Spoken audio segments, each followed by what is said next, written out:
अस्सलामुअलैकुम दोस्तों और साथियों। उम्मीद है आप लोग खैरियत से होंगे।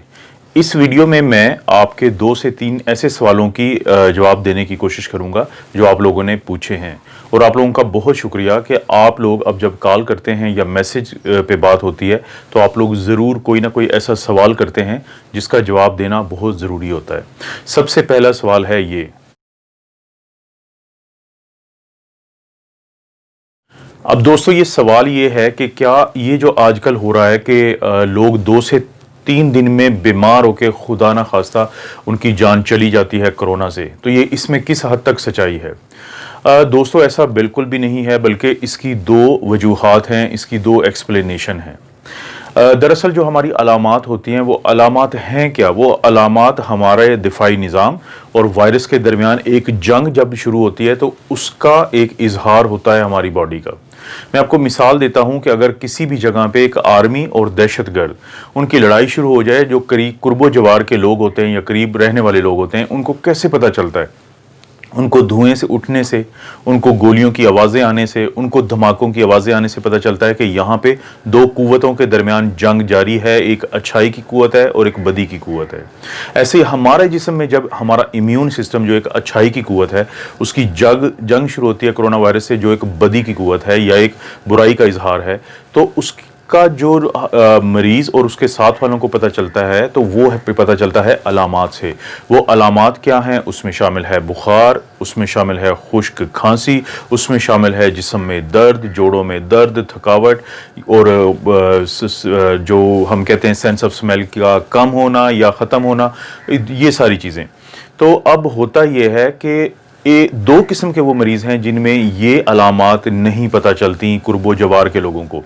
एक तो कैटेगरी है वो जिनको शुगर है और वो शुगर काफ़ी अरसे से ख़राब चल रही है,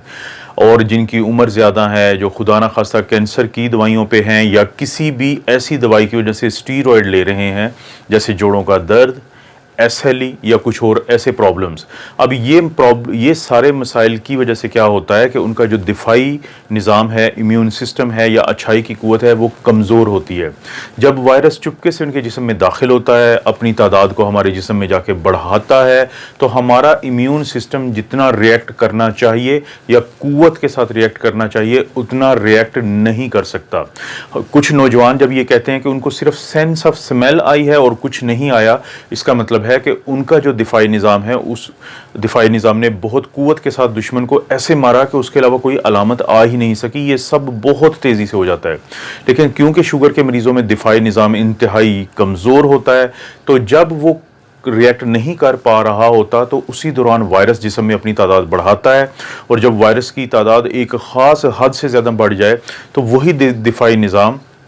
क्योंकि वो पहले मुनासिब तरीके से या ऑर्गेनाइज तरीके से रिएक्ट नहीं करता, तो बाद में एक डिसऑर्गेनाइज्ड जंग शुरू कर बैठता है उस वायरस के खिलाफ और अपने ही मुख्तलिफ औज़ा को नुकसान पहुंच जाता है। अब जब ये नौबत आती है तो घर वालों को महसूस होता है कि उनके मरीज़ का सांस ख़राब हुआ है, उनको अचानक खांसी शुरू हो जाती है, लेकिन उस वक्त तक क्योंकि हालात काफ़ी ख़राब हो चुके होते हैं, तो आम तौर पे 2 से 3 दिन में मरीज़ की हालत अचानक बिगड़ जाती है, और जब उसको हॉस्पिटल लेके जाते हैं तो तब तक शायद देर हो चुकी होती है। ये तो है इसकी एक वजह आपके सवाल के जवाब की। और दूसरी वजह हमारा समाजी मसला है, क्योंकि लोग कोरोना वायरस से डरे हुए हैं, लोग इधर उधर की खबरें सुन के बहुत खौफजदा हैं। तो किसी के घर में अगर कोई कोरोना का मरीज़ हो भी तो उनकी कोशिश होती है कि वो पूरी कोशिश करें कि इधर उधर वालों को, मोहल्ले वालों को, दोस्तों यारों को पता ही ना चले कि इन लोगों के घरों में कोरोना का मरीज़ है। उनमें से अक्सरियत तो ज़ाहिर है वैसे ही अल्हम्दुलिल्लाह ठीक हो जाते हैं आम दवाई से, लेकिन खुदा न खास्ता कुछ घरों में इंतहाई कम तादाद, जैसे जो कि पूरी लोगों का तकरीबन 10% है, उनकी हालत इतनी ख़राब होती है कि उनको हॉस्पिटल लेके जाना पड़ता है। लेकिन क्योंकि ये बात सब दोस्तों यारों और मोहल्ले वालों से छुपाई हुई होती है, और अगर खुदा न खास्ता किसी की तबीयत बहुत ख़राब हो और हॉस्पिटल ले जाने के 1 से 2 दिन में किसी तरह से भी जान को अगर नुकसान हो जाए, तो सब लोग ये समझते हैं, ये परसीव करते हैं कि ये तो सिर्फ 2 दिन से बीमार थे। तो आप लोगों के सवाल का जो 2 जवाब हैं वो ये हैं। और दोस्तों आप लोगों की तरफ से पूछे जाने वाला दूसरा सवाल ये है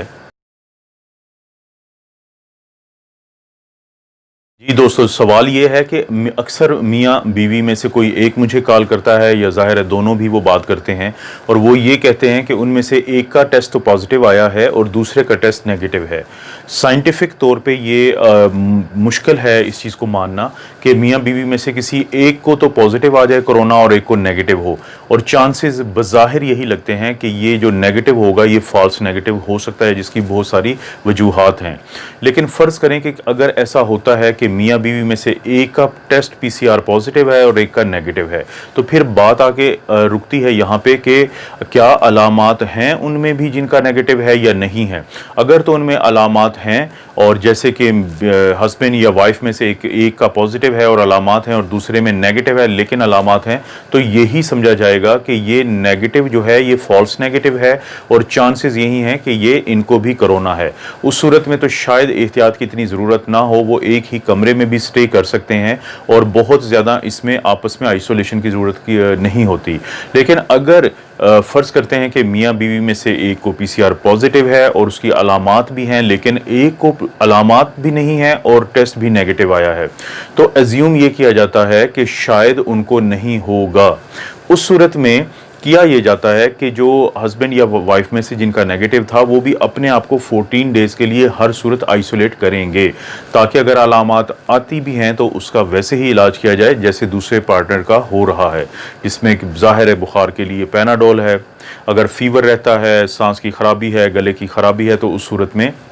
अज़िथ्रोमाइसिन का इस्तेमाल बहुत ज़रूरी है, 250 मिलीग्राम सुबह शाम कम अज़ कम 5 दिन के लिए। और अगर सांस की शिद्दत ज़्यादा ख़राबी होती है तो वो फिर हॉस्पिटल जाना भी ज़रूरी है। और इसके अलावा विटामिन डी की गोली, इसके अलावा सर्बिक्स जी की गोली, इसके अलावा बहुत ज़्यादा पानी का इस्तेमाल, जूसेस का इस्तेमाल, कहवा, स्टीम, ये सब। तो आपके सवाल का जवाब ये है कि जब दोनों में से एक नेगेटिव हो तो ज़ाहिरन यही लगता है कि वो फॉल्स नेगेटिव होगा, लेकिन अगर अलामात नहीं भी हैं तो ज़रूरी है कि वाइफ या हस्बैंड जो जिनका भी नेगेटिव है वो अपने आप को 14 डेज़ के लिए आइसोलेट ज़रूर करें। जी दोस्तों, जो आज का तीसरा सवाल है वो ये है,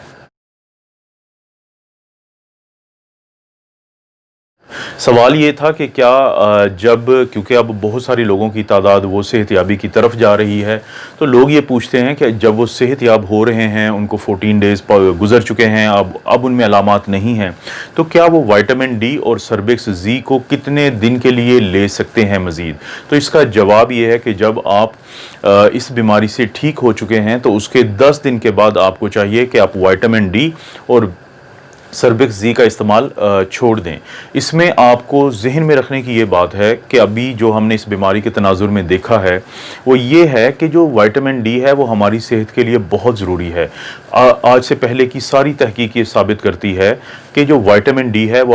आपको सांस की बीमारियों से और इन्फेक्शन से बचाती है। तो इसमें ये आप करें कि आप चाहे सर्बिक्स जी का इस्तेमाल तो बिल्कुल ना करें 10 दिन के बाद, लेकिन विटामिन डी को हर 2 महीने के बाद 1 महीना या 15 दिन के लिए ले लिया करें। ये आपको मज़ीद दूसरी सांस की बीमारियों से बचा सकती है। दोस्तों, आज का जो आखिरी सवाल का जवाब मैं देता हूँ वो ये है कि बहुत सारे लोग इस वक्त आईसीयूज़ में, क्योंकि एक्टेमरा इंजेक्शन पाकिस्तान में अब अवेलेबल है और प्लाज्मा भी अवेलेबल है, तो बहुत सारे लोग एक गलती कर रहे हैं कि जब वो अपने मरीज़ को एक्टेमरा लगवाते हैं इंजेक्शन, तो उसके फौरी बाद वो प्लाज्मा भी लगवाते हैं, क्योंकि पाकिस्तान में प्लाज्मा सेल होने का एक बहुत बुरा और घिनौना कारोबार भी चल रहा है। तो ये हरकत आमतौर पे प्राइवेट हॉस्पिटल्स में ज़्यादा हो रही है, जो इस मौके को एक गनीमत जान के लोगों से बेतहाशा पैसा कमा रहे हैं। हालांकि हॉस्पिटल्स को उनको बताना चाहिए कि अगर आपने अपने मरीज़ को एक्टेमरा का इंजेक्शन लगवा लिया है, जो कि इंतहाई महंगे दामों पर आजकल फ़रोख्त हो रहा है, तो आप कम अज़ कम 2 दिन या 48 आवर्स वेट करेंगे। अगर आपके मरीज़ की अलामात बेहतर नहीं होती तो सिर्फ उस सूरत में आप प्लाज्मा लगाएं। और मेरी लोगों से दरख्वास्त है कि जो लोग, ख़ास तौर पे जो पैसे वाले लोग हैं, और ज़ाहिर है उनकी इंतहाई कलील एक ऐसी मिकदार है जो ये हरकत कर रही है, कि आप खुदारा प्लाज्मा लेके उसको स्टोर मत करें, क्योंकि अब हो यही रहा है कि कुछ लोग, इंतहाई कलील मिकदार के वो लोग, वो एक खौफ का शिकार हैं कि कल हम या हमारी फैमिली का कोई शख्स अगर बीमार होता है तो शायद हमें प्लाज्मा ना मिले, तो वो इंतहाई महंगे दामों पे प्लाज्मा ख़रीद के उसको फ्रीज़ करवा रहे हैं ताकि कल ज़रूरत पड़ने पे वो इस्तेमाल हो सके। इससे बहुत सारे लोगों को तकलीफ तकलीफ़ हो रही है, बहुत सारे लोगों का हक मारा जा रहा है। तो मैं वापस आता हूँ सवाल के जवाब की तरफ। तो आपने अगर अपने पेशेंट को एक्टेमरा का इंजेक्शन लगवाया है तो आप कम से कम 2 दिन वेट करें, क्योंकि आईसीयूज़ में ये हो रहा है कि एक्टेमरा के फौरी बाद जब ये लोग लगवाते हैं तो उनके जहन में ये होता है कि एक्टेमरा से अगर उनका मरीज़ बेहतर हो रहा है तो प्लाज्मा से और बेहतर हो जाएगा, लेकिन वो मरीज़ मज़ीद डाउन हो जाता है। ये हैं आज के सवालों के जवाब, और आपसे दरख्वास्त है कि आप जब भी कॉल करते हैं तो प्लीज़ कोई क्वेश्चन ज़रूर पूछें ताकि मुझे अंदाज़ा हो कि लोग क्या जानना चाहते हैं, और मैं मुमकिन हद तक कोशिश करता हूं कि जब मेरे लिए मुमकिन है मैं आप लोगों से ज़रूर कॉल पे बात कर लूं, और अगर नहीं बात कर पाता तो आपसे मैं इंतहाई माजरत खा हूँ, क्योंकि ये मैं जानबूझ के नहीं करता, बस ये मसरूफियात की वजह से है। अल्लाह ताला आप लोगों को हौसला दे, हिम्मत दे, और आप अपना और अपनी फैमिलीज़ का बिल्कुल ख्याल रखें। अल्लाह ताला आपको हर किस्म की बुराई, बीमारी और आजमाइश से महफूज रखे।